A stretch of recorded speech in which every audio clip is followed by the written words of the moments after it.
Hi, Hi, welcome. thank Uh, you. Tell us about you. Let's start there. Okay. So I am Cara Tuttle, and I am the author of Drowning in Timidity on Women, Politeness, and the Power of Assertive Living. So that's how I'm on podcasts, and that's why I would like that's how we connected. Wonderful. So I talk a lot about assertiveness and boundary setting.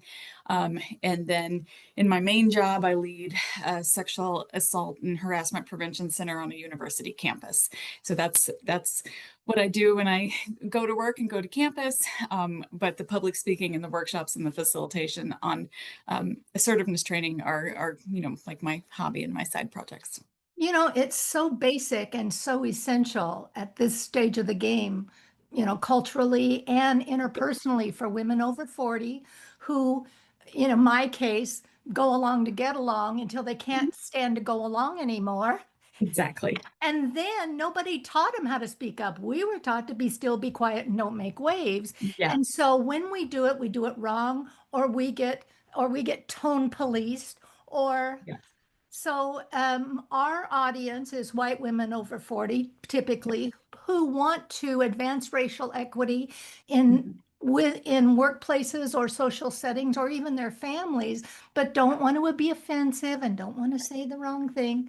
Yep. Yes. So how can we add to that? How can we bring timidity, which is really that perfectionistic, if I Yeah. can't do it right, I won't do it at all Right. training. Right. Yes, and politeness and choosing politeness over everything, and I always say like I want us to be polite and to be civil and to be pleasant and to work together, but not if that means we're not addressing harm or we're not taking care of ourselves and we're not advocating for others.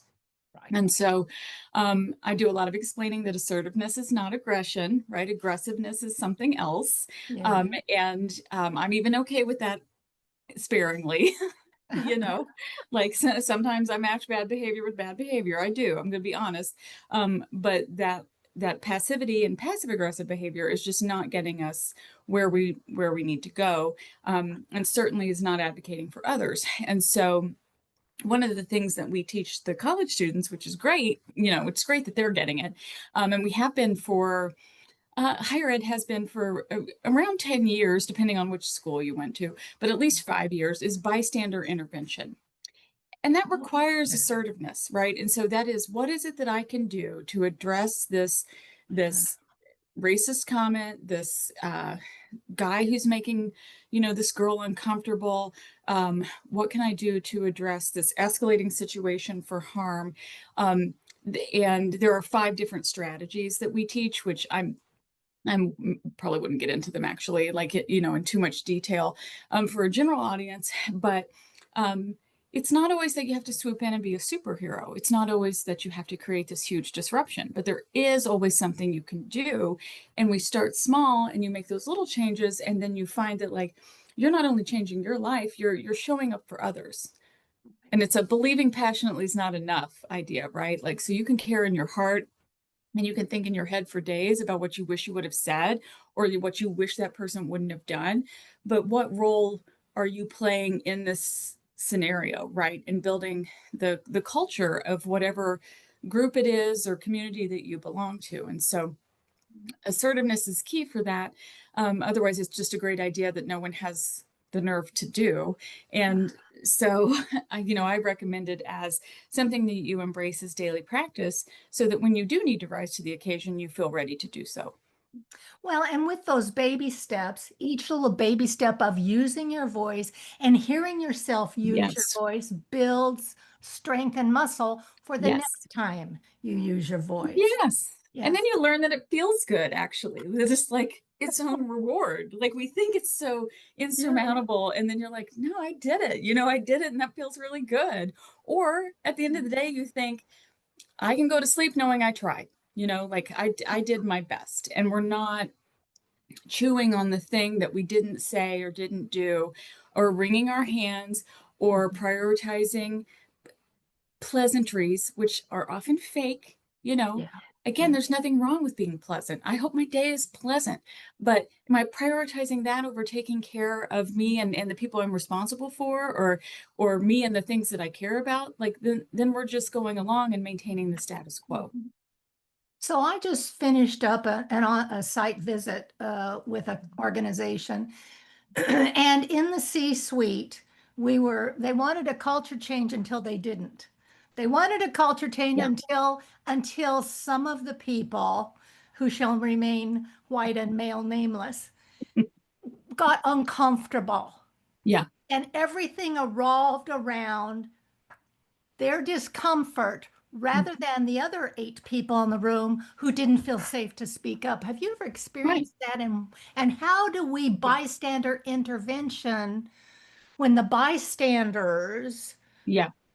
have no power or don't feel the power to do so? Yeah, and that's really hard, and it's really hard when group norms are settled or entrenched, you Mhm. know. But and it's tough in those times too, because I come back to um women and the way that they've been socialized to be pleasant or polite or to help things be smooth and go along, and they think they're making things comfortable for everyone. So I always ask them, but are you comfortable, right? Or I ask anyone, right? So it's not just women, it's really the disempowered group or the outnumbered group, marginalized group in some way.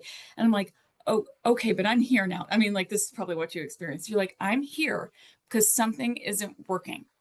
And we like, and what we're doing is actually maintaining white male comfort over here, even though it's so normalized that we don't talk about it. But that's about their feelings and their comfort.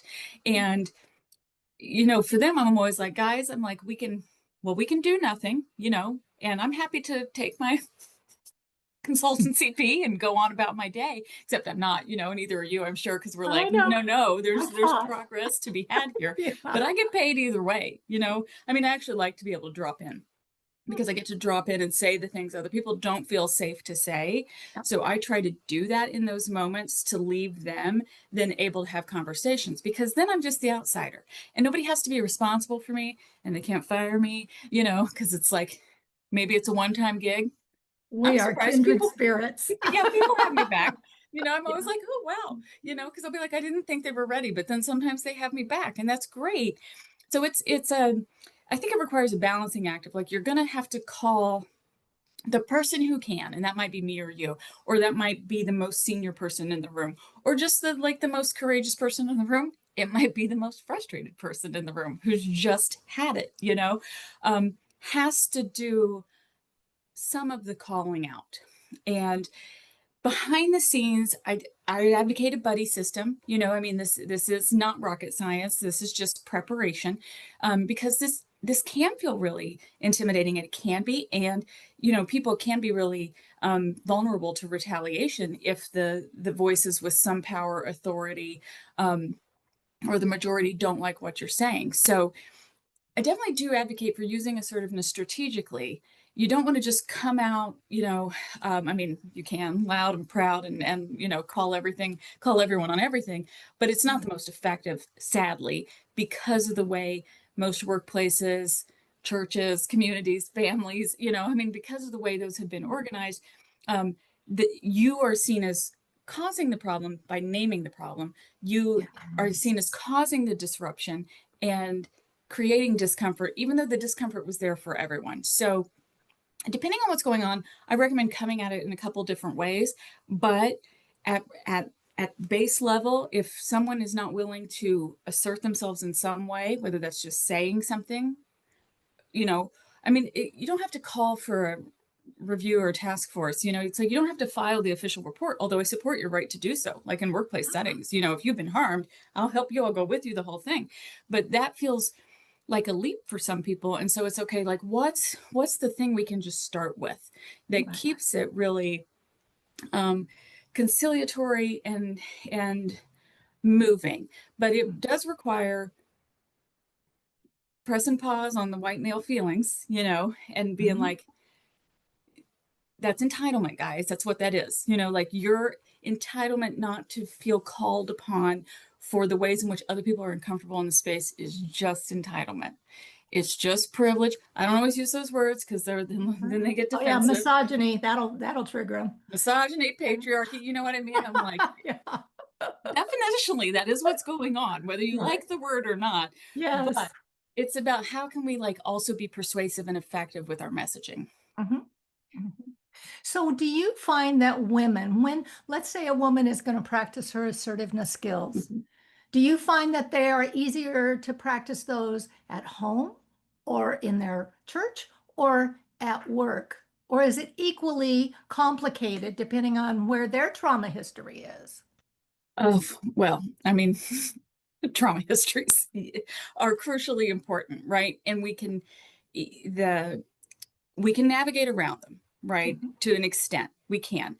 Um, People have trauma, and certain situations can bring those things back up for sure, and sometimes we need to prioritize safety and well-being. Sometimes we're in a phase of healing where it's like maybe not the time, right, to go um, really strong and full force with the assertiveness. But everyone can start small, and I think that work is that where to start practicing, Yes. because we haven't quite I'm not sure everybody means what they say about like equality and equity in the Yeah. home, in churches, I mean, in some philanthropic organization, like the women can get in their own way too, which is maybe a whole other conversation. But even in these like women dominated spaces of organization and like community organizing, not church hierarchy, because that tends to be male dominated, but the church functioning, which tends to be like carried by women in lots of ways, Mhm. that's challenging. But work is a place we've been allowed to kind of be ambitious, right? Mhm. To a point. I mean, they like the Yeah. girl boss mentality is was a phase, but it's still you can see that it's still girl boss, right? I mean, Uh, people still call me like woman lawyer. And I'm like, it is 2025. There are many, many, many woman lawyers. But what does that mean when I walk into a room, right? Is that there's some like, oh, she's gonna be aggressive or assertive. And so I'm just like, fine, I'm going to figure out how to use that for my advantage. But work has been a place where the entry point for assertiveness training or practice has long been salary negotiation. Like if you're pleasant all day long and you go along and you're not advocating for yourself and you're not considered a real go getter or pushy or any of the words that we apply to women, you have been allowed to negotiate your salary.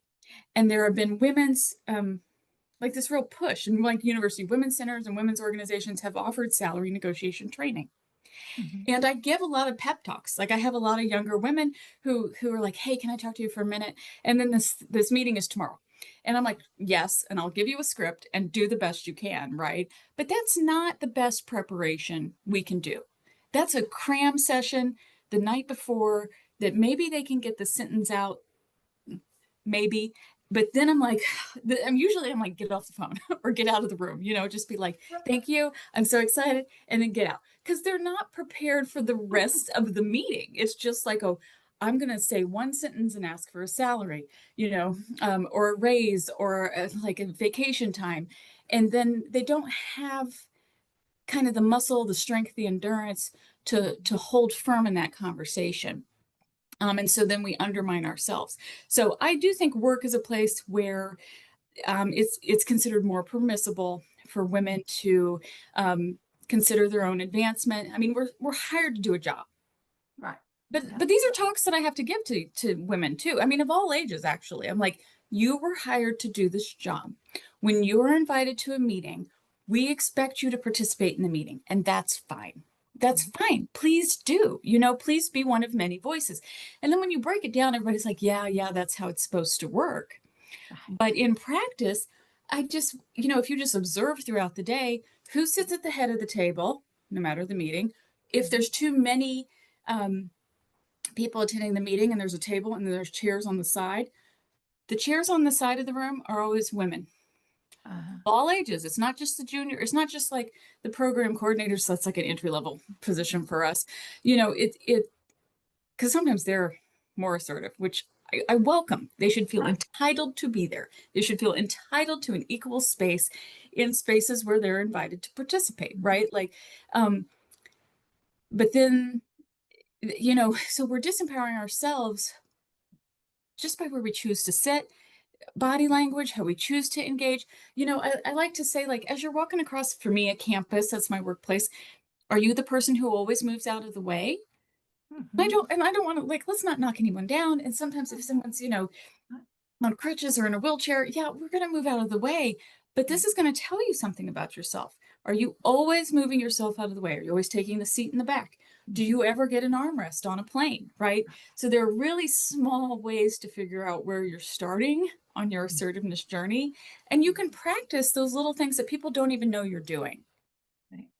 And then it has to be words, you know, then we have to have, then we start have to asking for things, you know, or participating in a meeting. So then I recommend just like, just say one thing in a meeting. Just say one thing, you know, say the safe thing, but just get used to participating. And then you can ask them too. I'm like, do you think everything that the white males say in the meeting is like amazing, is revelatory, you know? And then they'll be like, no. And I'm like, yeah, there's a lot of mediocrity in these spaces. There, you know, in of really all ages and races and identities, but there's a lot of mediocrity. And other people are just getting their way or getting visible or getting those opportunities because they're engaging more. So definitely start small so that when you have to go to the tough meeting and ask for the big thing, you're way more experienced and you're comfortable sitting in silence, and you've learned that you can survive the tough meeting or the disagreement or getting outvoted. You know, I mean, like, we've survived all those meetings thus far. We're really going to be okay, but the wins start to feel so good. You know, at this point I Well, probably have and to that dial it shift back. has to be internal. It does. When I work with women advancing racial equity, it Mm-hmm. begins with the story they tell themselves about the Mm-hmm. value of Black and brown people and the value of white people, the value of men Yes. and the value of women in the workplace, because a lot of us were taught that we didn't have Yeah. value. Right. And if we're still running that script and we haven't looked at it, then you can tell me what to say and I can go say it right before I apologize for having an independent thought. Yes. Yes. Okay. Yes. And it's always And the like, negate everything. But I still want to be yes. liked. Exactly. I know. And then I'll be like, I mean, sometimes depending on my relationship, I'll be like, do not alter the script. And If they want to, that they want to. They want to be like, knock knock. I'm sorry. Can I bother you for a minute? Like, undermine, undermine, undermine. Then maybe say the thing, maybe, you know. And then, but then I'm like, you can be pleasant. You can smile. You can be like, I'm so excited about working here. I understand you might need to think about it. I want to give you some time. I appreciate, you know, and then get out, right? Like, it can all be pleasant. It doesn't have to be confrontational. Right. They can start in the, you know, with the racist or a sexist, homophobic, you know, transphobic joke, like wherever, whatever the problem is, you can start by not laughing. And a lot of people actually need to start there. Like, if the joke is made, just don't laugh. I mean, we go along and foster um, comfort for the most problematic people and think that that's smoothing things over, where that's creating more harm. Right. So don't laugh at the joke. Better yet, say you don't get it and make them explain it. You Mhm. know, I mean, it doesn't have to be a joke. It can be any kind of comment. You can be like, I don't understand, stare at them blankly, make them explain it. The whole thing falls apart. You know, that's an excellent disruption that's actually not nearly as confrontational as saying, whoa, whoa, whoa, you know, you should not have said that in a workplace. And, you know, I think that sometimes my most like impassioned white women do need to dial it back a little bit, because we don't need the white savior complex either, where they're then like, I'm going to stop this whole thing, and then make the person who the comment was directed at feel more exposed and more embarrassed and vulnerable with their good intentions. So, you know, there's a balancing act to it. But I think address the comment in the moment in some way. If you miss that, it's okay.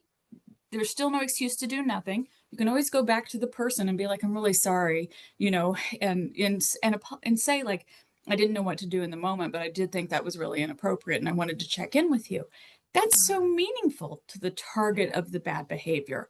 It's when nobody does anything, you know, that the harm gets compounded.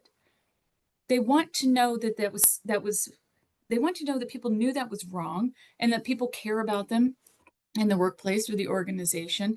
And then and you can start there because a lot of people aren't even doing that. They're just like wringing their hands and being like, that was comfortable, maybe gossiping about it, agreeing it was uncomfortable on the side, but like, are we following up at all? Right. And we need Right. to. Yeah. Yeah. Mm. In the last season, two of my Black creators in last season brought up code Oh, switching. yes. And I had never heard that term. And so as we were having our conversation here, I was like, okay, so tell me Yeah. what that looked like. And this one said, I can't. She had been raised from a very young child that when Yeah. there are white people in the room, you don't speak like you speak at home. You are King's English. That was her language, King's English. Oh, So when I went into this corporate setting this last time, I went with a different lens than I've ever yeah. had before. And it was like, okay, I don't code switch, but I mask up still Mm-hmm. in those settings. And I Yeah. could see with the amount of silence in places, people there in that company who had the least amount of voice were the loudest, who had the least amount of influence were absolutely the loudest. And the people who had the influence to change were absolutely dumbstruck silent. I probably did not handle it ideally or well, but I learned so much. And one of the things I learned is that we mask women who over Yes. 40. And what happens is midlife happens, perimenopause happens, Yeah. hormone shift, the veil Yeah. lifts and doesn't go back down, and No. our bag of F's got really small. Oh, yes. Those are I the women mean, I yeah. like to work with. We are Yeah. now ready. We're Okay. ready. Yeah. I'm like past ready. I mean, yeah, it's like it's like on time. I'm like, listen, I'm hot to start with. You know what I mean? Like I have no reservoir to carry Mhm. with me this day of nonsense, right? So it's just, it's so liberating. I mean, I do tell the younger women, I'm like, look, everybody has been lying to you, like your 20s, like your 30s are better than your 20s, your 40s are better. There's so much that, there are pros and cons as you age, but the comfort with yourself and the amount of just BS you will not put up with anymore. Yeah, That's exciting and so freeing, right? yeah. And it's like once you step into that space, life is so much better. It is. You can let things go because you're like, I'm not sitting in this space where I'm uncomfortable. I'm not letting um, this fiasco continue, and then there is power in that, but you kind of don't know until, I mean, women are like, we snap, but then it's like, But did there, you? You but did you? stopped asking I for know. It's like, permission. yes, You gave yourself permission to pivot, and pivot we do. yes, Yes. absolutely. And that's where, when I say it's an inside job, we almost have to It deconstruct is an inside job. all the training of whatever our upbringing was. And, because we're all steeped in the same culture, whether Oh, it's yes, white supremacy, doesn't matter what color you are, we're steeped in it. We are complicit. We are, yes. I do these podcasts to keep me out of my white bubble comfort This zone is good. where I don't Yeah, have to look. I do yeah. these to keep me focused on what one thing can I do today to make a difference here. Yeah, and that's great. I mean, otherwise it'd be really easy for us to slip into the comfort and complacency, and the bubble that people are creating around us, as white women. I mean, absolutely. And I have to be clear, and it's crucially important because a lot of this was really what I did during the closure part of the pandemic was like because they sent us all home, and I was like, what am I going to do? So I went online to used bookstores and bought like all of these assertiveness manuals. And so I was like, okay, and this is the journey to me writing my book, which never would have happened if the world hadn't changed and they sent us home because I was like, what am I going to do with myself? My work had changed so fundamentally. And the old assertiveness manuals, there's still some gems in there. There's lots of good advice in there. Okay. This came about like the women's movement, and we have a push in the 70s, then it kind of dies down for a while. Then the early 90s, it comes back, and this is largely attributed to the Supreme Court hearings involving Anita Hill testifying about Clarence Thomas. The Year of the Woman in Politics was 92. But women were pissed off. Like that national show was a fiasco, and women were in a largely nonpartisan way at the time that led to this resurgence in the study of assertiveness.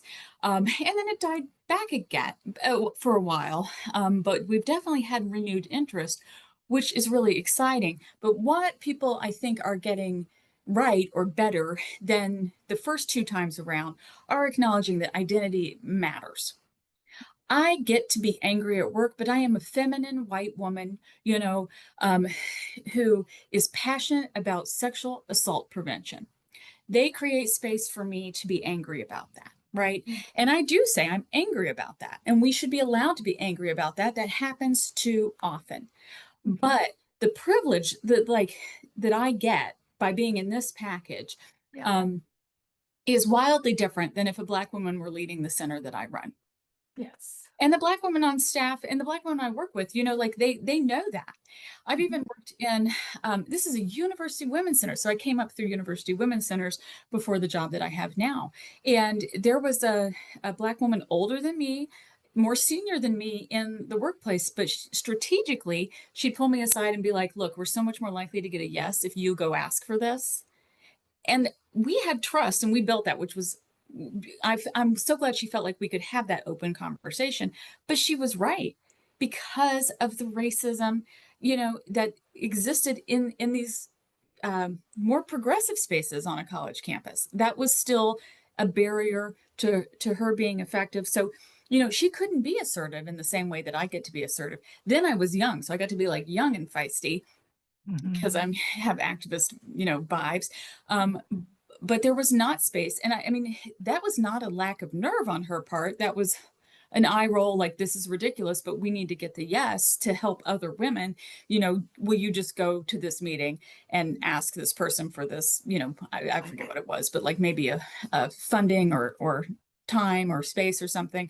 When you can work strategically like that, that's great. But you have to know that and you do, I can tell, these aren't one size fits all solutions. So what I can go do or get away with or have people find persuasive is not the same for every person, and that varies by identity. And it varies within each meeting or interaction because it's positional, because sometimes you're older, sometimes you're younger, sometimes that's your boss, sometimes that's your romantic partner, right? Sometimes it's a mother-in-law, and so you have to do some thinking and prep work about how can I be most persuasive in this interaction. And what I really suggest is people think less about themselves. We always think about our nervousness, our lack of confidence, and more about who's on the other side of the ask and how can we persuade them, right?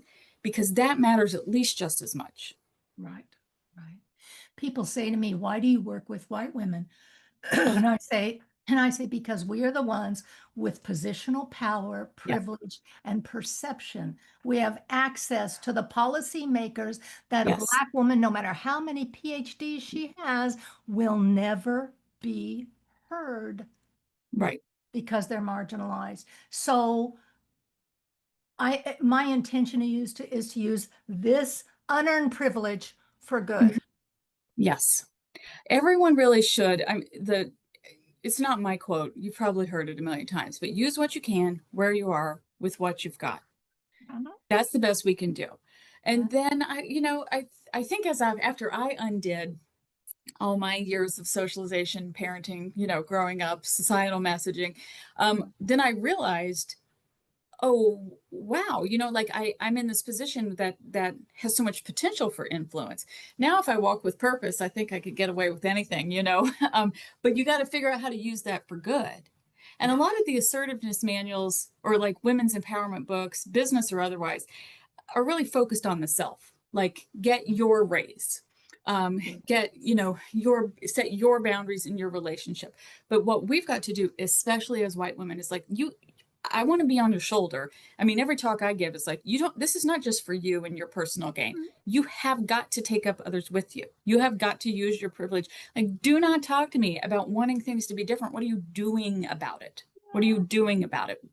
where you are with what you've got, you And know? right now, so many women, particularly women of a certain age, I would say, in my realm, Mhm. are pulling back. Women who have spent their life out there are pulling back because of the blatant conflict that we see, because of Oh, the threats that we see, because of it's no longer just a word salad game. yeah. It is skin in the game. Yes. And I wonder if we can just take a few minutes to unpack your bystander intervention Sure. through that frame, through that Yes. lens.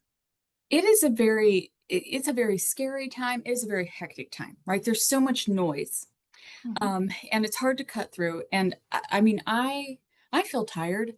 And I think everyone feels tired. I just hear that we're like, oh, there's so much conflict, and that does make you tired, and that does cause people to retreat. And there's definitely a rationale for dialing it back, stepping back, being quieter. Um, in today's moment, which I think is a mistake. Yeah. I understand the temptation. Okay. I do also believe you can't pour from an empty cup. So you gotta you gotta retreat in some self-care, but don't hide there, right? Yeah. Passivity is not your friend. Passive aggressive behavior is definitely not your friend. Side note, you know, but now is more important than ever because we are losing ground. Like women are losing ground in space. Sexism has become much more tolerated. The pick a national survey where people are thinking it's fine to say things, to vote for things, to do things that are restricting women's rights in a way that has not happened in my lifetime thus far, right? And so now is actually not the time to disengage. You might want to choose your battles. You want to be really strategic, but there are strategies for approaching different situations. And what we teach on college campuses, and it's expanding, so stay tuned. Maybe it'll come to a organization near you, but it's called bystander intervention. And there's a really strong research foundation for this. Different colleges use different programs. So there's programs called Step Up. There's one called Bringing in the Bystander. There's one called Green Dot, which uses like a red dot, green dot, like red's bad, green's go approach. I honestly don't care. If you have the opportunity to interact with any of these, please do so, right? This is a yes and type of training. Everyone has something to gain here. But it's very easy to understand. It's harder to do, right? So please don't just watch like a 2-minute video about it. I need you to go to the skills-based training also, which I know introverts is sometimes hard, but it's really, really important because the practice of scenarios, and usually you're not performing in front of a large group. This is often a tabletop exercise, but the practicing of scenarios is the same as practicing for anything else. Then you'll be better poised to do it when the opportunity arises, and we don't know when these moments are going to happen. So we want you to get out of your head and into voicing something or into action. The basic strategies are confronting a situation directly, and this is where white women, you need to step up here, right? Because you have the most privilege, which is often the most safety. I don't want anyone to put themselves at risk. If there is a person with a gun, in the parking garage, I am not applying myself to that situation directly. I will do what's called delegating, which is I will call someone more equipped to respond. I'm going to delegate that situation, right? And these extreme examples maybe are easier, but you can delegate in a much smaller like interaction as well. So this is what we tell the college students, right? Is like if you see a couple fighting and it feels really abusive or really escalating and concerning in some way, and you don't know what to do, which people don't because they've been taught to mind their business. That's like really, really, I just mind my own business. It's like you don't have to go up to them. You can call my office and one of us will just walk out there and be like, hey, is everything okay? So you can delegate to trained people who talk about relationship fairness, ethics, equity, safety, abuse. And I'm like, I'm happy to walk out there, right? Because I'm walking out there in this package too. Right. Right. So this is easy for me. It's safe for me. I'm equipped to do this. They can delegate rather than confront a situation directly. Mhm. However, there are many spaces I am not in or invited to where I can't solve this for you just because I'm your like bystander intervention trainer or your sexual assault prevention lady, on campus. Like, you're going to have to do that when I'm not there. And so, like, let's talk about some ways to do that. So, if you feel comfortable, well, I don't want to say comfortable, if you feel safe, because we need to be a little less comfortable. You need to get comfortable with discomfort. You need to be a little bit brave because the rewards are huge.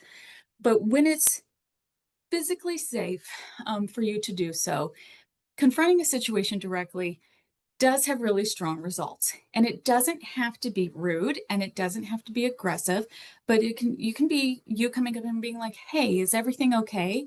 Is there anything I can do to help?" And people will be surprised by that. That's direct engagement, but it creates a pause in what could have been an escalating moment. Um, you can do this at work. You can do this in heated conversations. However, white women in particular, be careful who you're addressing your comments to, because across identity there might be a lot of reasons for a black person, a young person, a transgender person in our workplace. I mean, for them to be upset about something. So please don't direct to them and be like, act like you need them to tone it down. That's not what we're talking about. Yeah, thank you. This is more about, like, you really, if you feel safe or have more proximity to power in some way, need to be addressing your comments to them, right? Mhm. And that still can be gentle. I don't want you fired on the spot. I mean, like, nobody's asking for that. But what we're not going to do is like shuffle the who you perceive to be emotional person, because that reinforces the idea that men are not emotional, that older white men are not emotional. They're very emotional. They're very emotional in the workplace. I mean, the feelings. I mean, maybe we're seeing more of that than ever, but like, they just call the things that they do not feelings, which is inaccurate. Like, those are feelings all over the place impacting us, which we know, or fragile egos. Now we know that. We know that. But what we're not going to do is act like the person who is having probably a valid reaction to what's going on, identify them as the problem. So the direct intervention is more like, hey, is everything okay? I just noticed from far away that, and I mean, it just depends. I mean, that's a lawyer answer, but it just depends on what you're going to say or not say. I, at this age, I'm 47, where I work, am a director, have a lot of room to be like, I'm really concerned about how this conversation is going. Can we take a beat? Like, can I help you in some way? Um, does anyone need to, like, a water? Do you want to step out of the heat? I'm in Nashville, it's hot and humid. There are things that disrupt the moment. Yeah. Talked about direct, I've talked about delegate. You can also create a distraction, if nothing else. And when there's safety concerns, distraction can be your friend, right? You can act like you know someone from somewhere and approach them and be like, oh my gosh, it's been so long.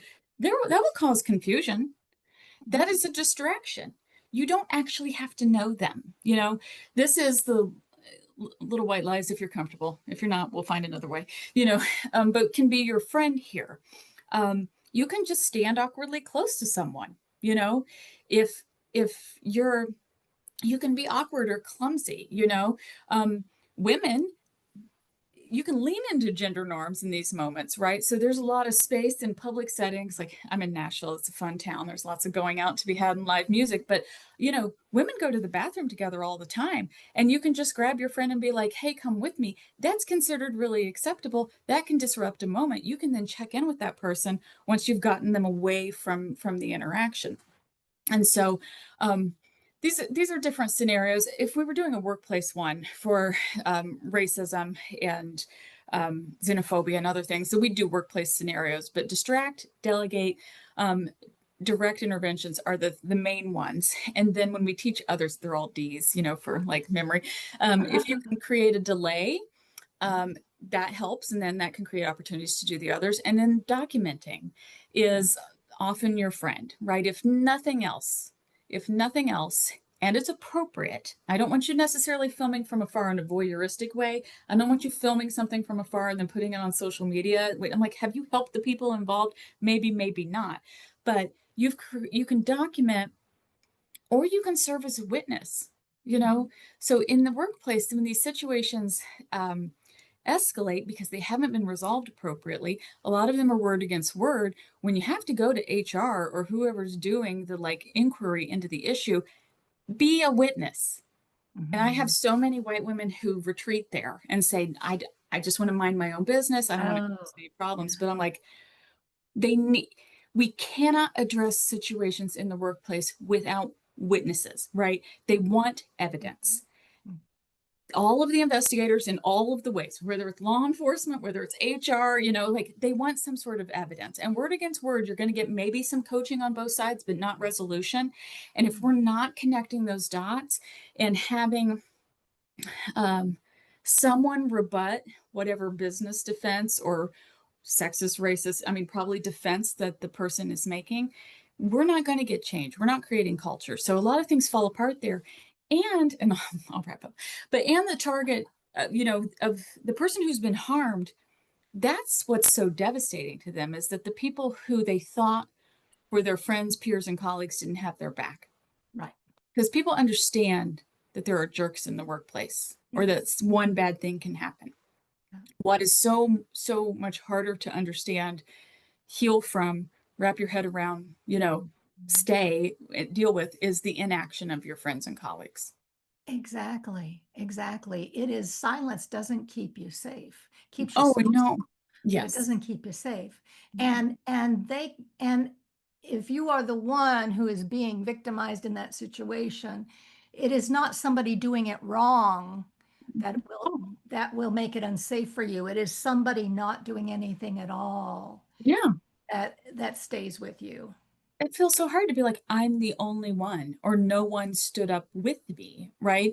I mean, for me would be great, but like just alongside goes a long way, Yeah, a long way. And that is safer. And right, you're doing what you're supposed to do in the workplace. When someone says, "Can you come talk to me about what you saw?"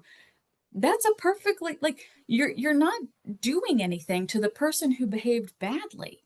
right.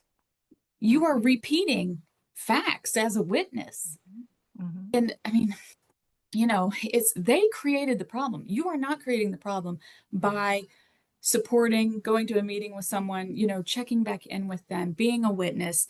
That's I see a lot of things, really problematic things fall apart, but that enables the really problematic people to stay in their positions and do it over and over and over. And then who leaves, right? You lose great talent. That's right. Um, and we're just mistreating other humans and we just don't need to. But it does require bystander intervention. It requires someone to do what we think good citizens should do. Uh, Is say this is wrong. Mhm. And as women find their voice, you've mentioned it a couple times, passive aggressive. And Yeah. I just want you to define for those passive aggressive ladies out there who don't know that that's not just being polite, what that It's is. not. I am so glad you went back to this. I didn't know if we'd have time, but I Yes. women in particular, not just women, but many people choose this as their main strategy. And this is such a waste of time, of your time, listener. This does not get you where you need to go. So we sit there and we think that they should know that how upset I am, like they should know what they did and they should know what they said. And most people are obsessed with themselves and stressed about their own day and not thinking about what story you are telling in your head.